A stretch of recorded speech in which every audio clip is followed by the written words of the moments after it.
Welcome to the Niche Pursuits podcast. Today we're joined by Jen Biswas with Paisley and Sparrow.com. She joins us to discuss at length and in detail her journey to now making over $30,000 a month from her portfolio of websites. Now, first off, out of the gate, I gotta say, revenue aside, earnings aside, number of websites in her portfolio aside, this is just a straight shot of inspiration.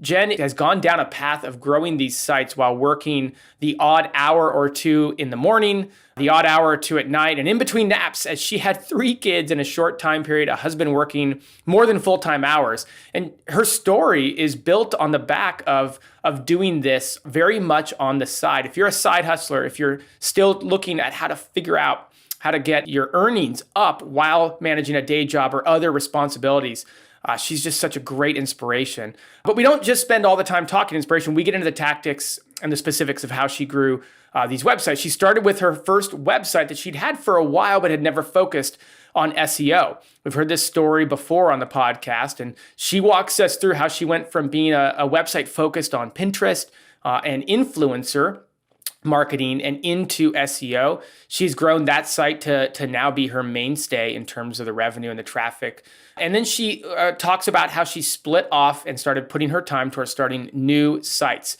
Started her second site in January of 2020, right before the pandemic hit, of course. But that site has gone on to be a success, as have several others that she started. We closed the conversation by talking about the website that she bought the first time she's purchased a website, what she learned from that. All throughout it, we talk about keyword research. We talk about Google Web Stories. We talk about backlinks. We talk about the process she goes through in updating articles, everything in between. So lots of value in this one. There's something here for everyone. If you're looking for inspiration and how to continue to stay focused on your side hustle, Jen's a fantastic resource for that. But if you're also looking for the tactics needed to grow websites to the level that they're at right now for her, and with a portfolio of her size, you're going to love what she has to share. Hey, Jared here. So if you have a website that is not getting organic traffic and needs SEO help, check out Stan Ventures. They are a full-service SEO agency renowned for their professionally managed SEO, blogger outreach, and powerful link building services. They've been helping websites rank their pages higher on Google for more than a decade. More than 2,500 websites and 100 plus SEO agencies have experienced the true power of Stan Ventures reviews. If you're looking for a trusted SEO partner to do things that can really push your website to the top of Google's rankings, look no further. Stan Ventures has your back. Again, they're a full-service SEO agency that can handle your SEO through things like blogger outreach and powerful link building services. Don't wait, you can get an exclusive 30% discount on all of their services by clicking on the link in the description below.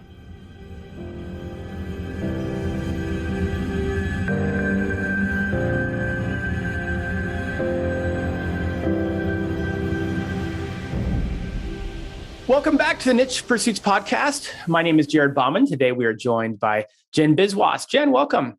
Thanks for having me. Sure, it's great to have you here.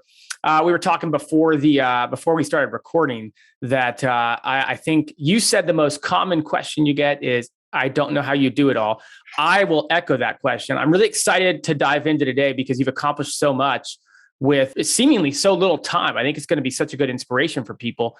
And then obviously we'll get to dive into all the details of how you did it. Now that I kind of introed you that way, why don't you kind of catch us up on what led you to where you're at now, and then we'll go from there. Yeah, sounds good. So I kind of started blogging way back before it was like a business. I was one of the OGs, like blogging about what I ate that day and blogging about what I wore that day. That eventually transpired into a blog that I ran with my sister started it in like 2010. And that's when like AdSense was a thing. Yep. And we were like, oh my word, we made 10 cents today. This is like the coolest thing ever. Sending all of our friends to our site to like click our links and all the things. Then we kind of realized like this isn't really going anywhere. I actually transitioned that blog into a online shop. So I ran an online shop for about 5 years. And I think my story is a little bit different than many of the other people that you have on here, because instead of going headfirst into blogging, I got interested in influencer marketing. So when my shop was going, I started getting approached by brands to do brand collaborations. Backing up a little bit, we had one child when I was running my shop, got pregnant with my second, and those two are 16 months apart. So we had two under two. My husband also worked a crazy job working like 70 to 90-hour weeks. So he wasn't a big help with like the family stuff. So I kind of worked, early mornings, nap times, late at night. And when before our second was born, that's when influencer marketing was picking up. So I was getting approached by brands. My shop was growing. My husband was working crazy hours. I had two under two, and I was like, I can't do everything. I got to pick something. So I kind of went down the influencer marketing route. At that time it was so new. I was like, I don't know if this is even going to pan out, but we're going to try it. So shut down the shop. I did actually take notes on like when this happened because it was a crazy time. So closed the shop down in early 2018, switched it over to the blog.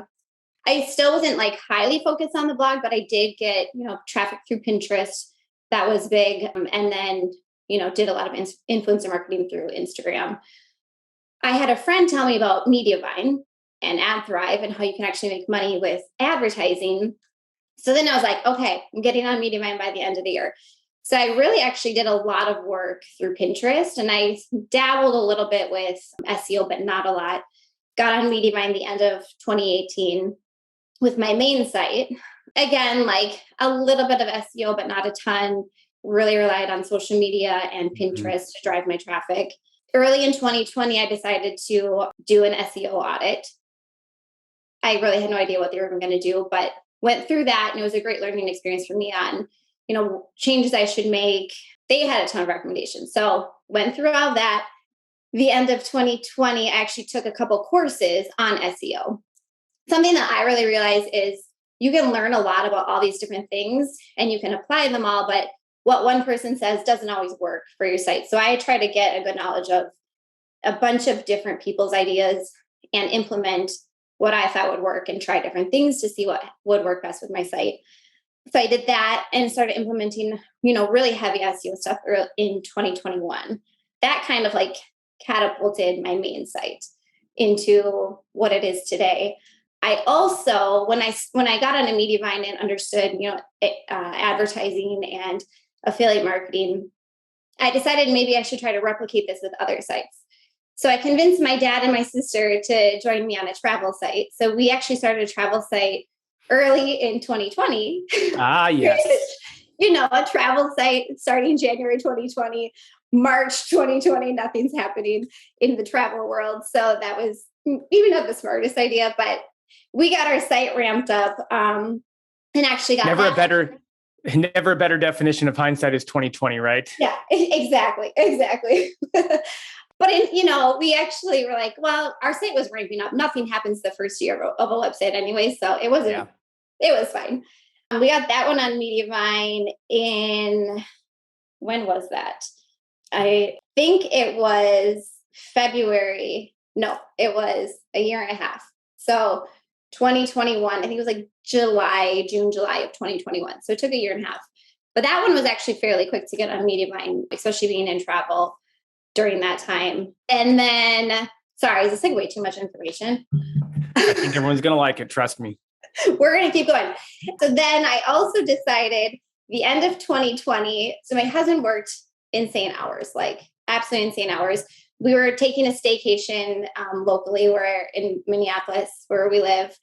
He was supposed to take, 3 days off, had to work the entire 3 days. And I was like, that's it. I'm starting another website to get you out of your job because this is terrible. So I started another website at the end of 2020. And then I also in 2021 realized I had an entire niche on my main lifestyle site that got no traffic. I didn't get any SEO traffic. I got a little bit of Pinterest traffic, but I had about roughly 30 or 40 articles on my main lifestyle site that did absolutely nothing. It's a plant niche. I'll share it. I'm more of an open book. So it's all plants. So I had all this plant content, did absolutely nothing. I decided, what if I take all of that plant content, put it on its own niche site and see what happens? I had many experts tell me that was a terrible idea. Don't do it. Just let it be where it is. I didn't listen to anyone and I just moved it all over and it like exploded. So all of the traffic that I wasn't getting there, moved it over. It's all plans. And I started getting a ton of traffic to that. I got that one actually on Mediavine roughly a year later. I also did a lot of web stories with that one too. And that one also helped get me on Mediavine quickly. And then my husband actually was able to quit his job the end of the year last year in 2021. And we purchased a food specific niche site earlier this year in March, April. That was our first experience with buying sites. And we've kind of taken that one over, is doing all the technical stuff with that, revamping stuff, writing new content. And that brings us to today. So I have 5 sites, 4 that I built from the ground up, 1 that we purchased. Yeah. Look at that. So you brought it all back and tied a bow on it. Well, I'm already both overwhelmed and have a ton of questions. Good thing we have very overwhelming. It's very, I mean, I will say there's many days I'm like, my head is spinning and I don't even know what I'm doing anymore. But I wouldn't even know how to put together a to-do list, to be honest with you, let alone actually achieve that. So many questions. I've got so many threads we can go down here. And I think there's going to be something in this for almost everyone for the various things you're talking about. Catch us up though right now if you can. Let's set the stage for the rest of the conversation. Anything you're comfortable sharing, any website that you have, any traffic numbers, maybe an overall portfolio revenue, if you could, or a rough ballpark of profitability, just some things to give us context around these 5 sites of yours. Yeah. My main site, it's lifestyle site. It's paisleyandspiro.com. It's very lifestyle-y. It's not as specific niche, but it's lifestyle. So that one has been going the longest. And I have between, 200, let's say 250 to 450, 250,000 to 450,000 page views a month. That one, I generate roughly 30,000 a month in income. And then between all of the other 4 sites, I didn't do the math, but it's probably between 5 and 10,000 a month in revenue for those combined. So very good.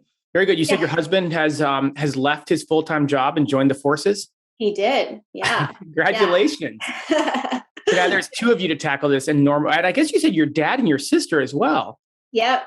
I'm like getting everybody roped in. This is fun and let's do this. So, we're going to get done with this podcast. You're going to rope me somehow into working with you on a site. Yeah, it's great. I actually was running a marathon. I'm getting my running coach involved. I'm like, we're going to start a running site and you're going to be my writer. And it's just, I'm going to keep going. Well, congratulations on the success. That's a big deal. And I mean, it's not to be taken lightly. I mean, this is a difficult task, and you did it on the back of seemingly, talk about side hustling, right? Like seemingly unprecedented amounts of additional responsibilities in your personal life, your family life, these sorts of things.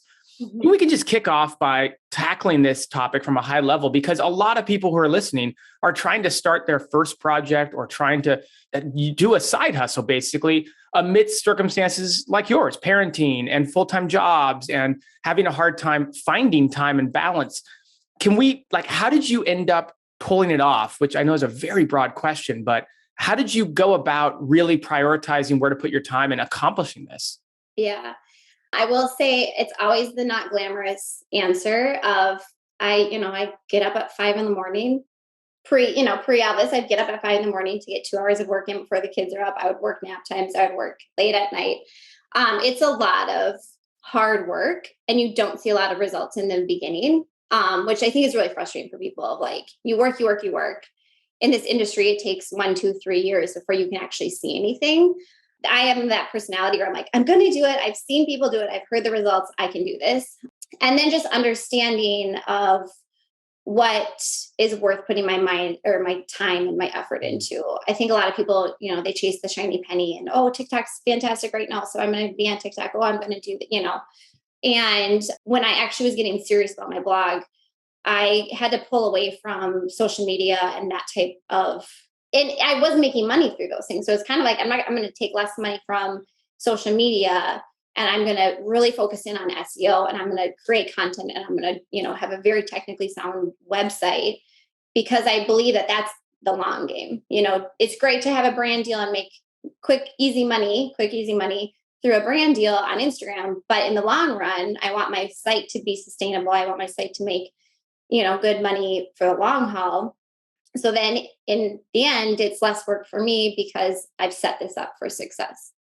For those people who have perhaps focused on non-SEO tactics with their website, because it sounds like that's a bit of what you had. You had a site that was doing great on Pinterest, which, a lot of people are experiencing a lot of traffic losses from Pinterest over the years.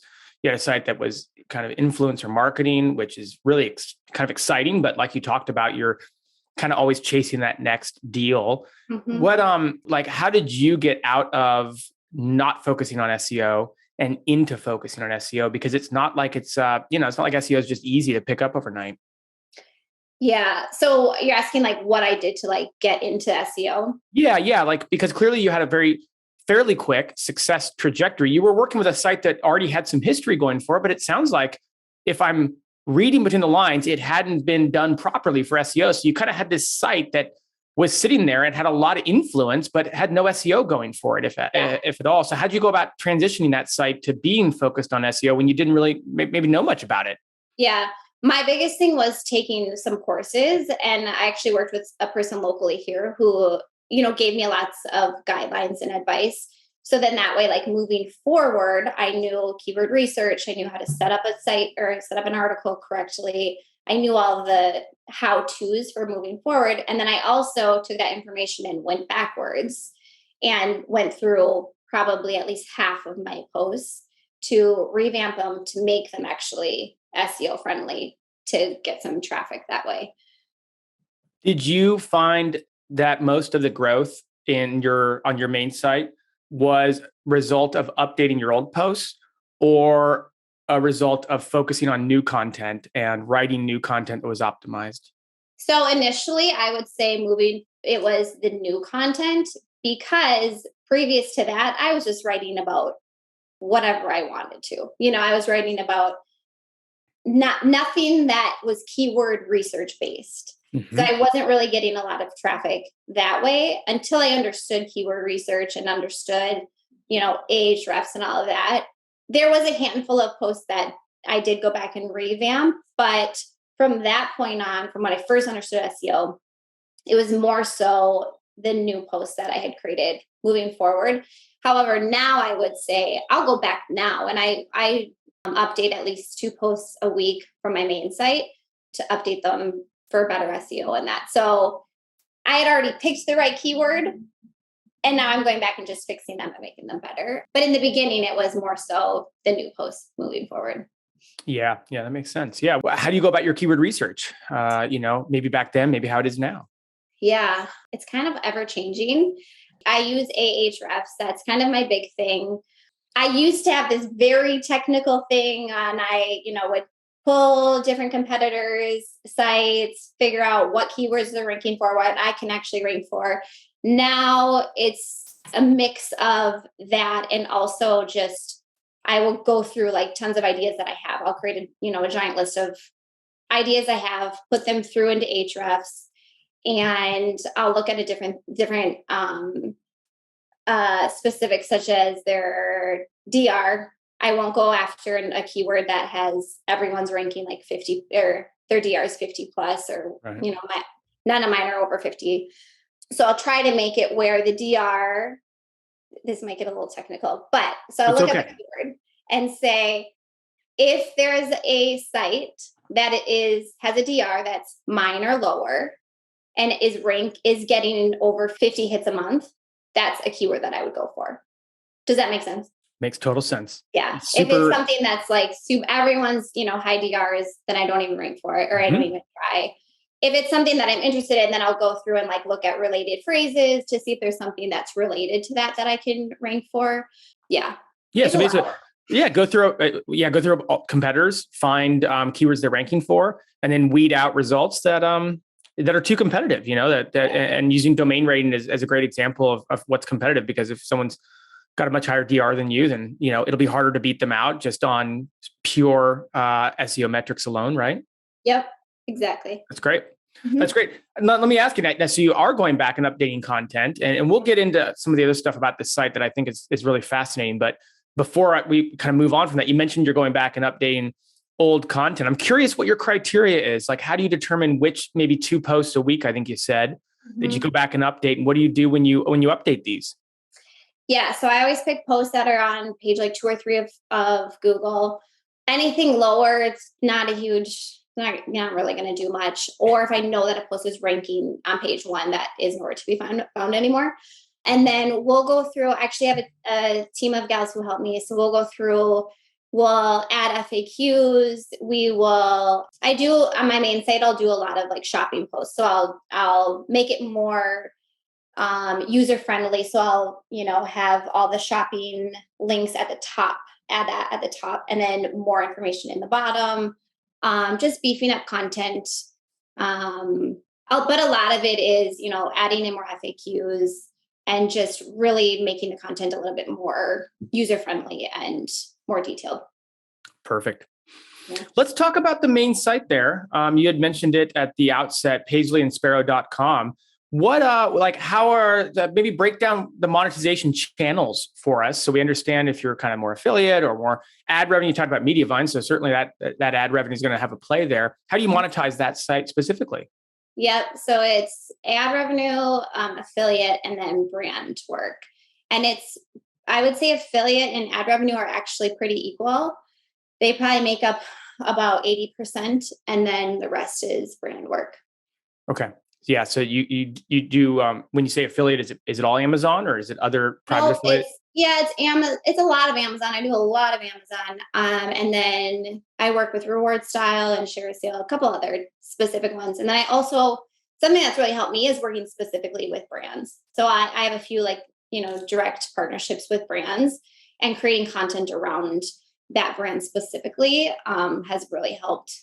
Just really great residual or passive income. Is that something you pursued? I mean, you talked about your history in influencer marketing and you were working with a lot of brands. So is a lot of that left over from that? Or do you actually have kind of a way that you go about working with brands that you actually tactically work towards doing that? Yeah, so I actually was approached by one brand, and that kind of opened my eyes to working directly with them. I mean, so they approached me and I worked with them for 6 months or so. And I was like, it's so mutually beneficial. So I create content for them. They're making a lot of more sales because I'm creating content, and I'm making a lot more money because they give me a higher commission rate. And so that kind of was like my aha moment of if I can create relationships with brands directly, and then they're more likely to give me a higher commission rate.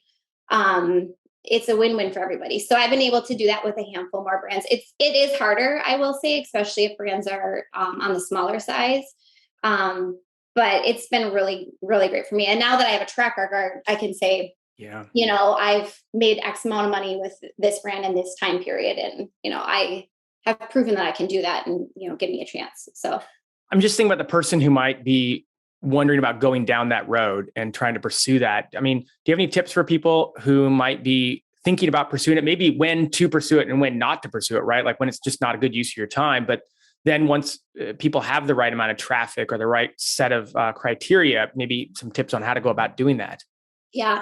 One thing, so I get hit up by a lot of brands wanting me to be an affiliate for them.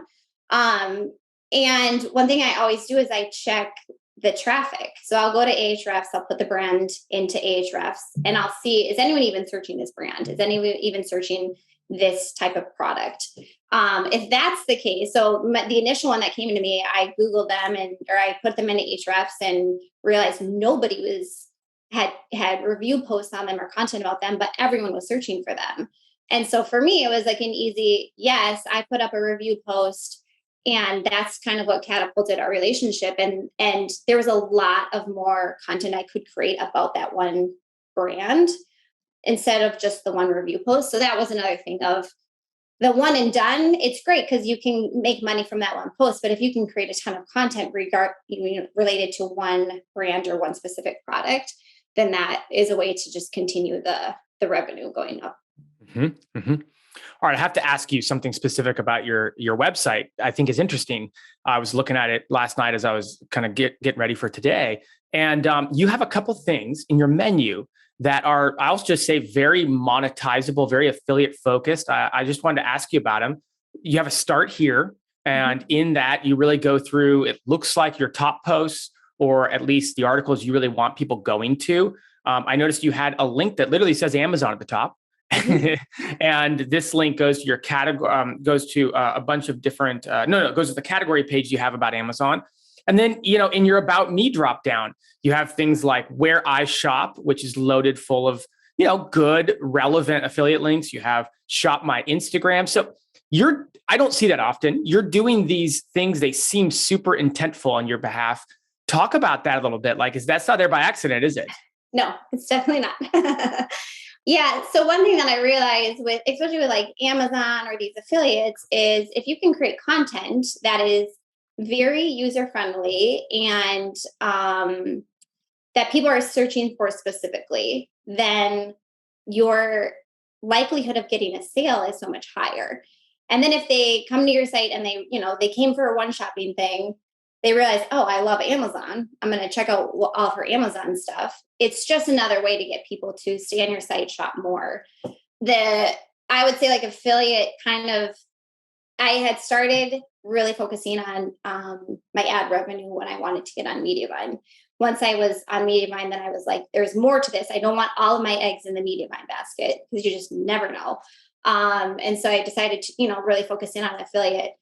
And so there's a lot that plays in with that, in what keywords I'm trying to go for, what articles I'm writing, how I'm writing those articles, how my site is set up for people to shop. And that's really been shown in my revenue with affiliates. It's really gone up a lot, just with being a little bit more strategic on how I'm trying to monetize and trying to like include affiliate stuff in my content. Well, you really have me thinking about it. You have me thinking about that. I've heard of people in the past doing like a resources page, so it sounds a little bit similar to that. Just really harnessing the trust you have with your readers and leveraging the fact that, hey, if you're going to go buy stuff, you're here and you trust me. Well, yeah. Let's make a deal. Why don't you at least look at the things I recommend? Yeah, exactly.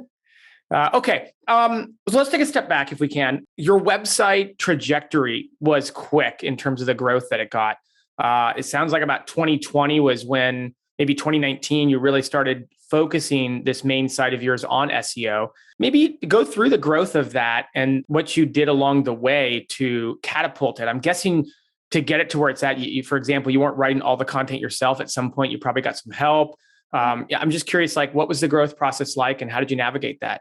So I would say when I first started to focus in on SEO, I didn't want to let Pinterest go away. So actually my first hire was my sister, because she is like a Pinterest guru. And so I hired her on to manage my Pinterest because I didn't want to, let that go. But I also knew my time was better spent learning and understanding SEO. And I think along the way, I've kind of, once I hit a point of, okay, I no longer need to be doing X, hire that out, and then focus my attention on something different. So I was creating all my own content. With each additional site, I was like, this is not sustainable. So I actually have more or less what I call a project manager for my main site. And then another gal who's my project manager for two of my other sites. So they kind of help with editing content, sourcing photos, making sure links are properly linked, like all of the technical stuff. And then we have a team of 10 to 15 writers who write all of our content. So I do all the keyword research. My team and I, we create all the outlines for them. We send them off to our writers. They write the content, and then we edit the content and then put it up. So it's a lot of logistics, but it has been super helpful to have, more or less a project manager to help manage my sites too and keep them going. In many ways, I just want to call out, I think you went about it backwards to the approach that a lot of people go about it, not backwards in that it was wrong, because clearly it was successful. But I think a lot of people will frame up their mindset of, I need to slowly get out of doing everything. Where do I start? And they might hire a writer. At first, you kind of started by actually offloading the thing on your site that was most successful, the Pinterest side. Then you brought on, in essence, a project manager of sorts. And then from there started to work with writers. So I think it's interesting the process you went through. Did you think about hiring writers first and kind of negate that? or did you kind of just stumble into these hires you did based on kind of need or something like that? Yeah, I would say I didn't really understand having other people write your content for the longest time. So when my first hire, she was really helpful with, rewriting old content and helping with my newsletters and all of that. And then I realized like, oh, you're so helpful. And then she would also help create some of the content. And I was like, maybe I should hire writers. So that was kind of my like aha moment. I was talking to a food blogger friend of mine, and she's like, "Oh, I don't create any of my recipes. I outsource that." And I was like, "That's a thing? You can do that?" And so mind blown. I know. Well, and like honestly, part of me being on this podcast was like I've learned so much from other people that I want to share, because like this is it's an open sea. Like blogging is like this giant sea. There's a lot of fish. There's a lot of players. Like let's all be nice and like be able to be willing to share things. Like that's my whole thing. I got started because people shared ideas and what they were making with me. So I'm all about like being able to help other people. So then when I heard that people actually like outsource the writing, that's when I was interested in that. So I do a lot of hiring with Fiverr. And then one of my food sites, I hired a team of like professional food people. I am not a food person at all. So it's very funny that I have two food related websites, because I am not that at all. So, they're super fantastic with like, this is their expertise. This is what their careers have been their whole life. So they do all of the food stuff. So yeah, but getting out of the writing has been a game changer for me. You seem really good at managing a lot and delegating well. I mean, are there any secrets you have or any tips you have for, I hate to use the word secrets, sorry, but it's a buzzword, but I feel like, boy, you are really, really good at clearly focusing your day, your week, your month, your year on what matters, where you can have the greatest impact, and then bringing people on, training them up, and giving them responsibilities. That's not native to a lot of people, but it feels like a deep lying thread in your success. Yes, it has. And I honestly, like, the thing that made that happen in me is literally having children, because I went from my husband's working from 6:30 a.m. till 7:30 p.m. So I had all of that time to work. And then all of a sudden there's a tiny human in my life, and my days are like, 2 hours here, 1 hour here, 30 minutes here.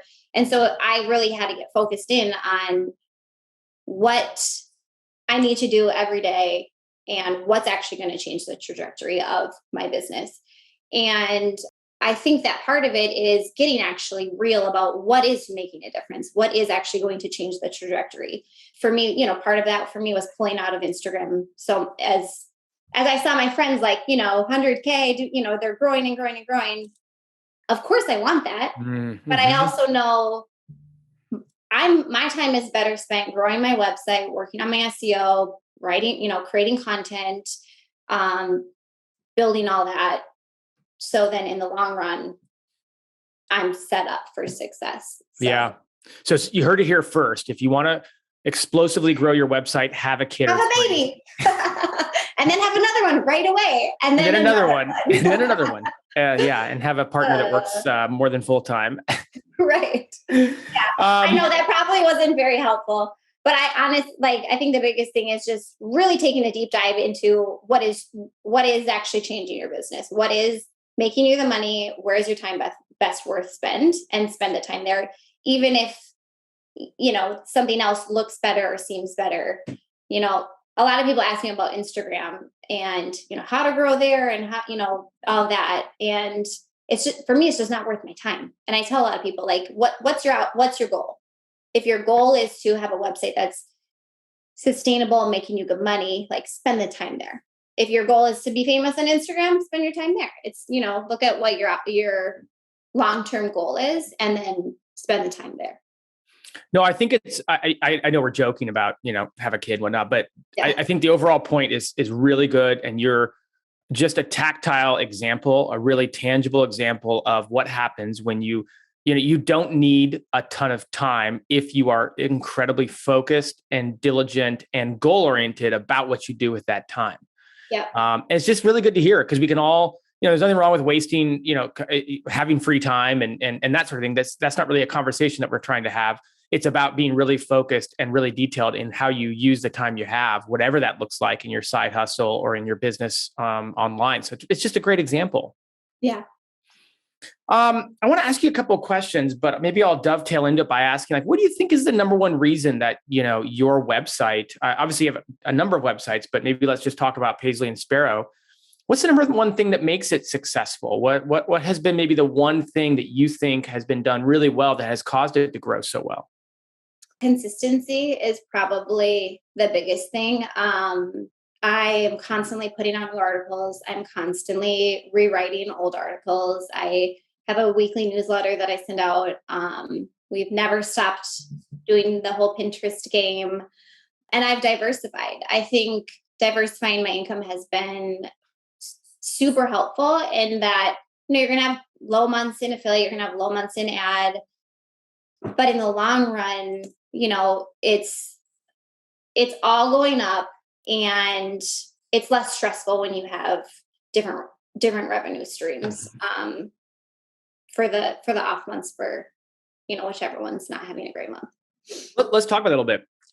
At some point, I think January 2020 was the first, the second site you started, or the first time you started a site outside of your main site. Yep. And you picked the travel niche, might not have been the best decision with what was coming, but no, who would have known, right? What caused you? We can laugh about it now. Yeah, we can laugh about it now. That's the only reason why I'm able to poke a little fun at it. I mean, who would have thought? What are the odds? But, we talk about this a lot here in the podcast. Like, what were the drivers for you to start a second site? How did you evaluate that it was a good use of your time to start a second site versus, obviously taking that time and just continuing to pour it into your main site? Like, what made you in January 2020 decide that it was time to take that plunge into the next one? Yeah, I think the biggest thing was just seeing the success that I had with my main site and realizing I had learned so much. I had learned SEO. I had learned how to set up a website. There's so much that goes into the success of a website. And I kind of realized, okay, I learned that. I've mastered that. Can I replicate it? Mm-hmm. And so that was my first, I think I can replicate it. And, doing it with my sister and my dad kind of made it a little bit less scary, because I'm like, I have people helping me. It's not just on me. And then when that one quickly took off, that's when I was like, okay, I can do this. And so that's where the additional blogs came to be. When when you know that you can replicate the success, it takes away the fear, and it takes away the, what if this doesn't happen? If it doesn't happen too, it's not a big deal. But when your track record shows that it can happen, it takes away the fear and the scariness of starting another site. Mm-hmm. It's true. That's a good point. The second site you started, and then subsequently the remaining sites you have now, you were able to start with an SEO focus, right? Because the first site you had, you started with a different model, an influencer model, a Pinterest model, but these sites, you've been able to start with an SEO focus. How have you gone about starting them? What's your process for getting a site off the ground? Clearly, your sites get off the ground relatively quickly. They do relatively well. You have success with these. What's the process look like to start a new one? Yeah, get as much content up as possible, as quick as you can. So I really try to do a ton of keyword research before I even launch it. First, to make sure that it's a, applicable site or niche that has content that people are searching for. There's a lot of work that goes into the actual starting of the site. So that's big, of knowing I have 100 plus keywords to try to rank for. And then I try to have a handful written before I actually get the site live. And then it's literally just get as much content up as I can. That's, very SEO focused and technically sound. Yep. How big of a deal for you is, this topic or this conversation around topical authority? When you're kind of starting a new site, do you try to stay really topically relevant in a tight, silo structure, as they might call it? Do you kind of really narrow in on a certain topic, or are you more broad in general, maybe kind of like your first site, which is very successful? Mm-hmm. Yeah, I'm definitely more narrowed down. Yeah, all four of my additional sites are pretty specific, smaller niche sites. And I will say, like, the plants one alone has kind of shown that I do all indoor plants. It's not specific to like succulents or something like that, which I've seen, but it's all indoor house plants. And I think just showing, like, taking those 30 plus articles off of my lifestyle site, putting them all onto one site and seeing it explode. That was also like an aha moment of, okay, like, niche sites work. Like, you take all this content that is all related to one another, it's all interlinking, it's all related. You put it together on one site, Google's going to say, this is plants. Like, and we're going to rank it higher for the plant content, when it did absolutely nothing on my lifestyle site. Well, you're leading right into it. I have in my notes, and I really want to talk about this. I was having a conversation with somebody on Twitter a couple of weeks ago about moving content off of their main site and starting a totally new site. It's so fun that we get to have you on and ask you about it, because you've done it, you've seen it be successful. So let's start with this. This content, I think you said 30 or 40 posts was on your main, very successful site that was a little bit more general, and the content wasn't going anywhere. Had it previously been doing well, and then it lost traffic, or was it just content you published around a silo that just never went anywhere? Yeah, exactly. It never went anywhere. So my Instagram, I share a lot about plants because I have a million plants and people were always asking about it. So for me, I'm like, oh, well, I'll do a plant post. Then I can send people to my website to learn how to grow a monstera plant. And so that's kind of how it started, was more or less like me saying, people are asking about it on Instagram, so I can send them to my website. I was on Mediavine, I'll get traffic that way. That was fine, but I didn't get very much traffic from that. And I did get a handful of traffic from Pinterest, but it was only about two of the posts. And it was mediocre. It wasn't that great. But literally none of it ranked on Google. None of it. How long did you wait for it to try to rank? Well, I would try to revamp it from time to time, but it kind of got to a point where I'm like, this is dumb. It's never going to rank. So I'm just like leaving it out there. And yes, you waited a while. You waited a while for it to. Yeah. Yeah. It was probably up there for 2-3 years. Oh gosh. Okay. Yeah. It was a while. Yeah. Yeah. Okay.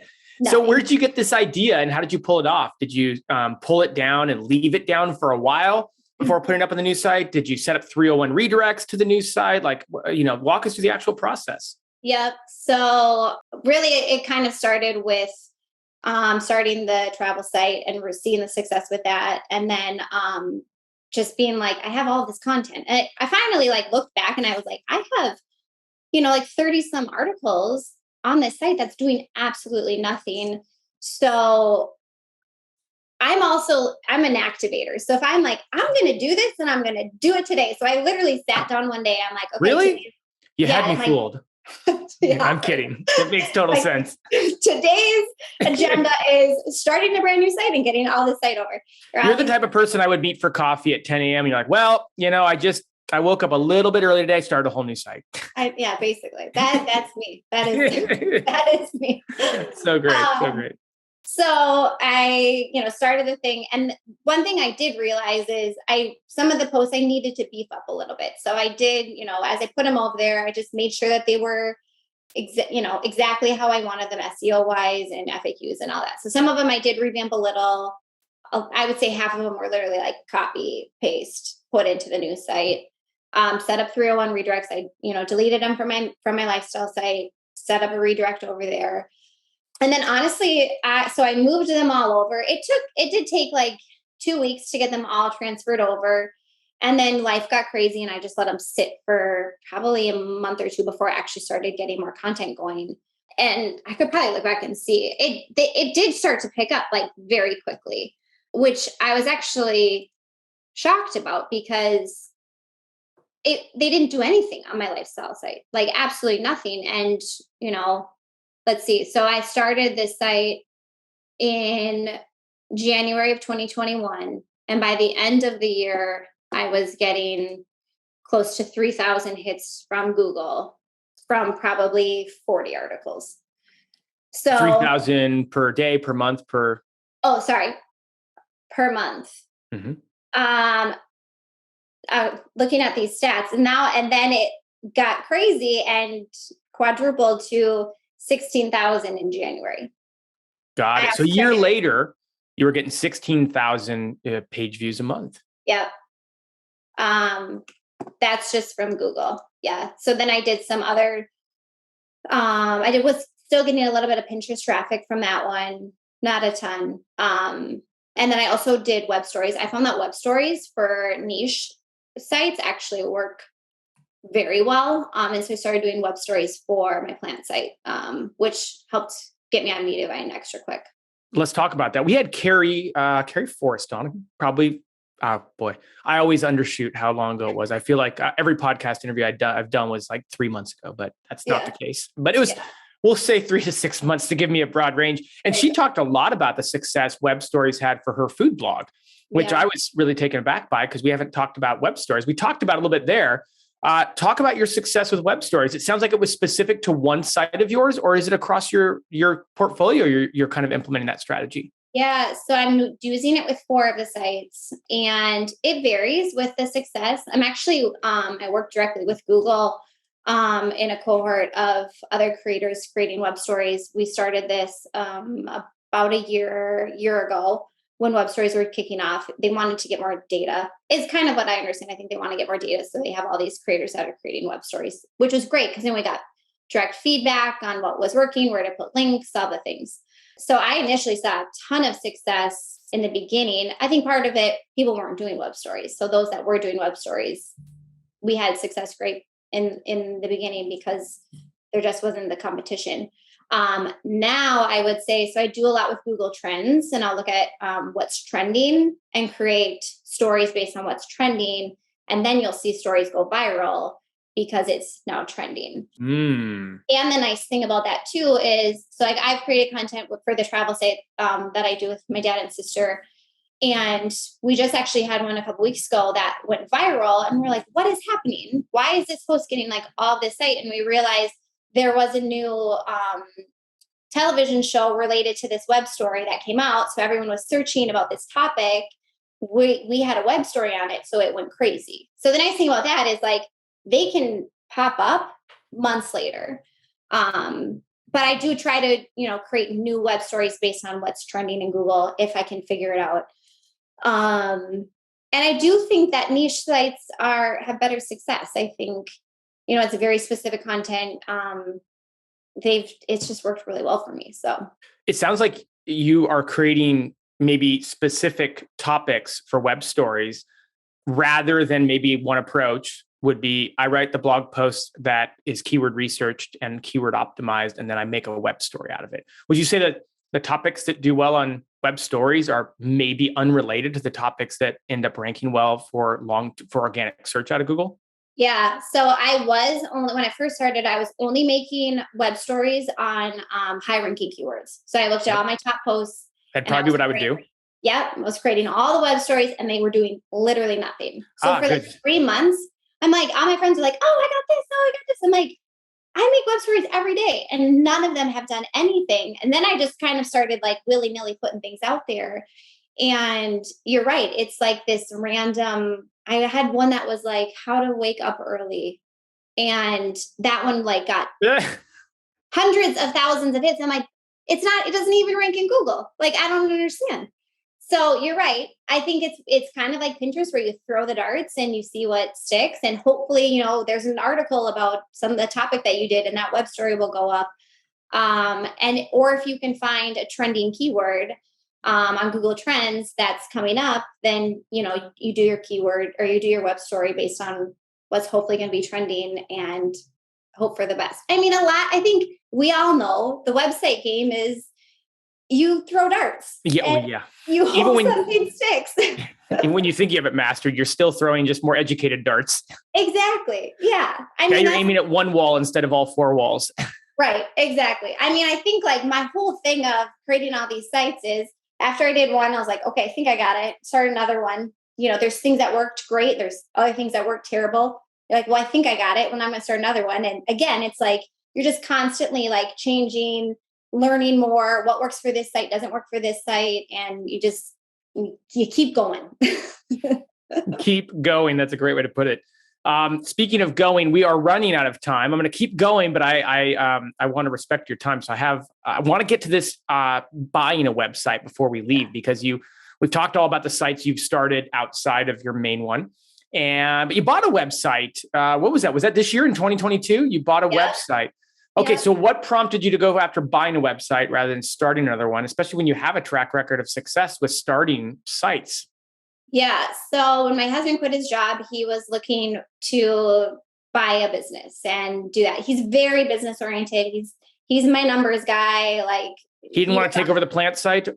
I mean, he could have, but he at one point was like, okay, I'm going to write articles for one of your sites. And he did one, and he was like, that was terrible. I'm never doing that again.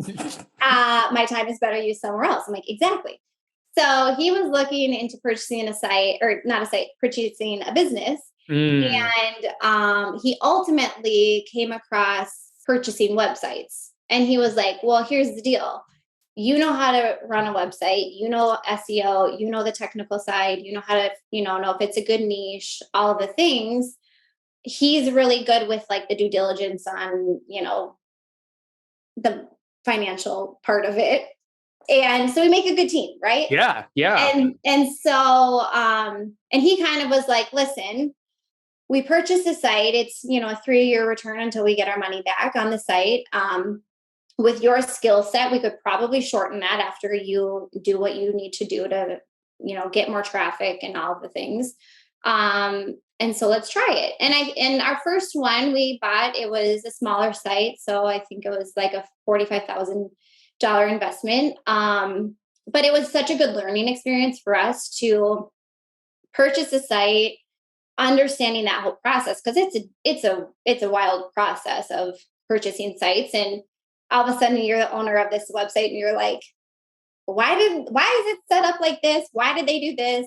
You inherit all the challenges and upsides of the site. Yeah. Yeah. Yeah. So it's nice when like you have all this content there. But there was the one that we purchased, there was a lot of things that I would have done differently had I started it from the ground up. But it was good for us to learn, like, okay, moving forward, we'll probably purchase more in the future. And it was just a really good way for us to go through it and understand the process and, what are things to look for? What are things to, I have a lot of questions now that I would ask a potential seller on their website. Yeah. Did you buy it off a marketplace? Did you source it on your own or something like that? I mean, I'm just curious where you turned when you started looking to find one. Yeah, we did it through Empire Flippers. Mm-hmm. Yeah. And I will say it was really nice to have somebody else go through. So this site had a ton of affiliate links. That was the big part of their income.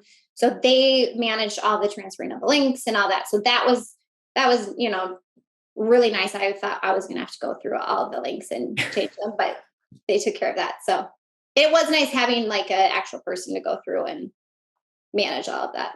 Yep. And so how's this, like, as we kind of wrap up, how's the structure of your portfolio now? Because it sounds like you have your husband playing a part. You have other family that are playing a part. You have people that work with you. Like, what's the structure look like for this portfolio of 5 sites? Yeah. So 5 sites. One is basically co-owned with my dad and sister.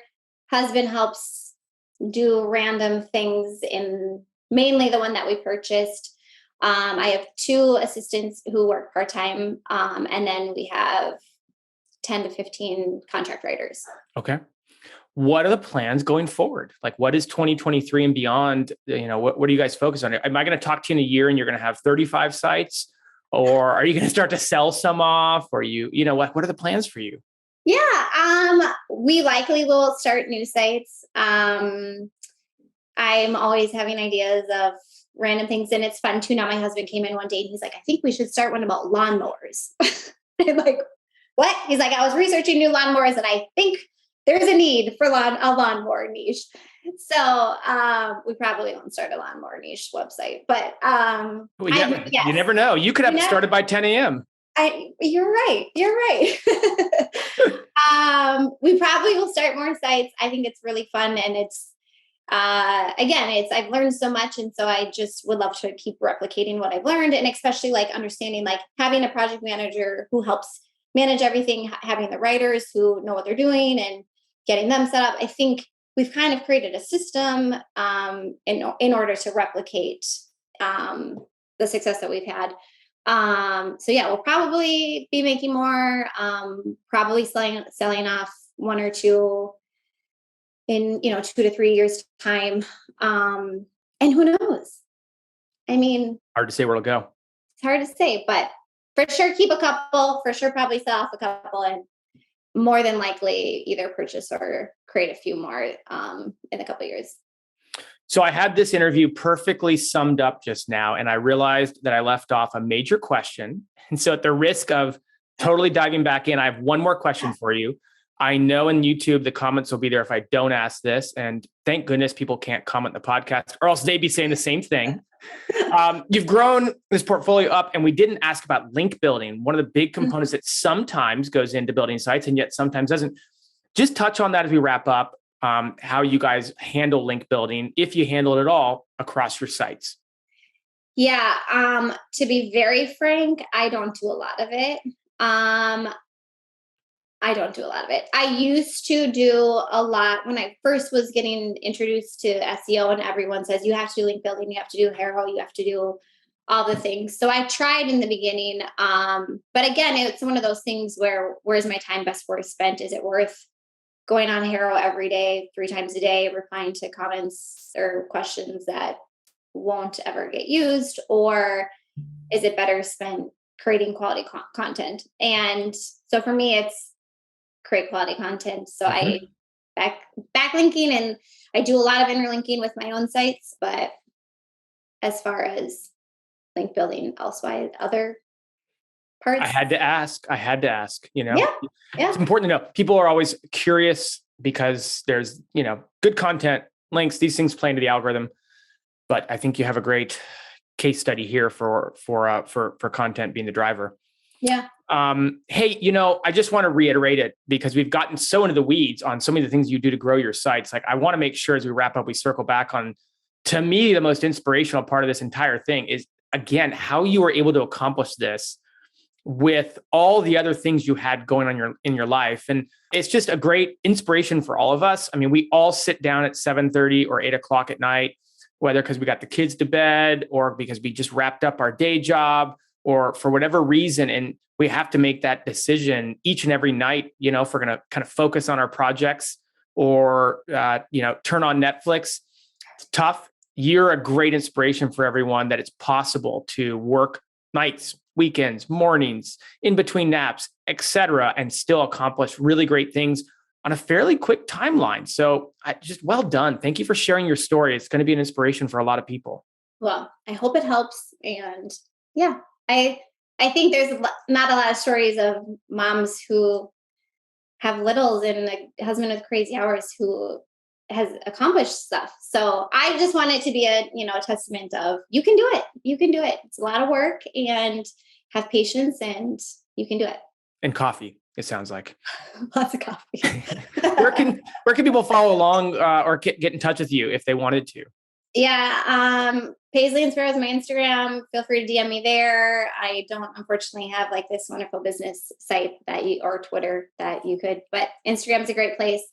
I'm in a mastermind with a couple of other bloggers here locally, and I'm in Minnesota. And we're putting on a blogger conference in May. So there, 3 of us have accomplished a lot in the last, 5+ years. So we're hoping to share all that knowledge with people. And so that will be coming up if that's something that's interesting too. So that will Minnesota's beautiful in May. I've actually been there in May. Have you? Yes. It was I lovely. know we're like, we can't do this in the winter because nobody will come. I haven't been there in the winter, but I've been in that area in the winter. It's a little cold, a little chilly. Yeah, it is. A little chilly.